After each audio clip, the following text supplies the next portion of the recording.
contributions. Anong nakalagay doon sa envelope? DepEd! Anong ginawa ko? Binigay ko sa DepEd! Putak na mo ka! Sasabihin niyo sa mga tao, nakaw yan, confidential funds yan, ni wala nga kayong isang proof na hindi niyo nga nilabas? Na wala pang confidential funds, meron ng white envelope.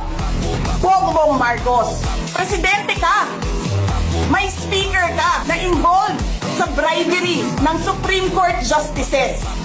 May video, may kaso, may witnesses. Hindi mo tinanggal yung speaker mo. Pinabayaan mo siya abusuhin ang pera ng bayan.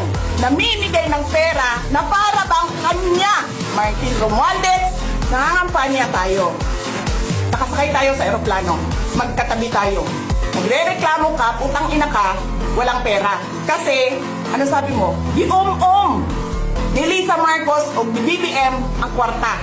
Reklamo ka ng reklamo sa akin. Ano sinabi ko sa'yo? Huwag ka mag-alala. Lahat ng gusto tumulong sa akin, ipapadala ko sa iyo. Kunin mo lahat. Wala ka ng pera. Sabi mo sa akin, okay lang. Pag nanalo kayo, babawiin ko lahat yan. Ang buong akala ko, babawiin mo sa negosyo mo. Legitimate businessman ka naman eh. Mina, pagsira sa kalikasan, media, tanggap ka sa Pogo. Pinaalis nyo lahat ng kompetisyon ninyo, naiiwan ang Pogo mo. May nagsasabi pa, tumatanggap ka sa smuggling, sa droga.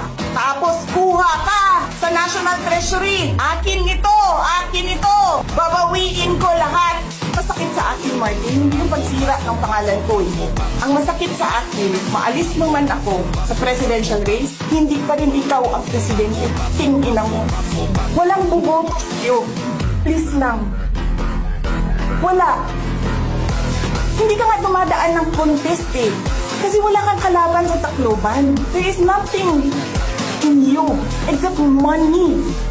Yan lang, Martin. Harapin mo yung katotohanan. Walang walang boboto sa'yo. Senador man, Vice President man, President man, walang boboto sa'yo. Hindi ko nga alam kung mananalo ka pa ngayon sa Tacloban eh. Palamang hindi na. Kasi, magnanakaw ka. Hindi ka dumadaan sa audit. Milyon-milyon, buwan-buwan. Certification lang ng congressman. Alam nyo, bakit alam ko? Kasi may MA din ako. Pero sa akin, nire-require ako ng resibo ng COA. Pero alam ko, certification lang ang kailangan. Pero nagko-comply ako. Bigay nyo lahat ng resibo. Wala akong corruption case. Sinasabi ninyo, nawawala ang pera dahil may notice of disallowance. Ano ba ibig sabihin ng notice of disallowance doon? Kulang yung mga papel ninyo.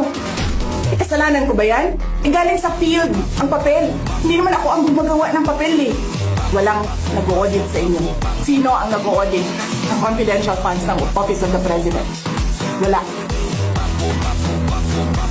Huwag ka mag-alala ma'am sa security ko kasi may kinausap na ako na tao. Sinabi ko sa kanya, kapag pinatay ako, patayin mo si BBM, si Lisa Araneta, at si Martin Romualdez. No joke. No joke. Nagbilin na ako ma'am. Pag namatay ako, sabi ko, huwag ka pumigil hanggang hindi mo mapatay sila. And then he said yes.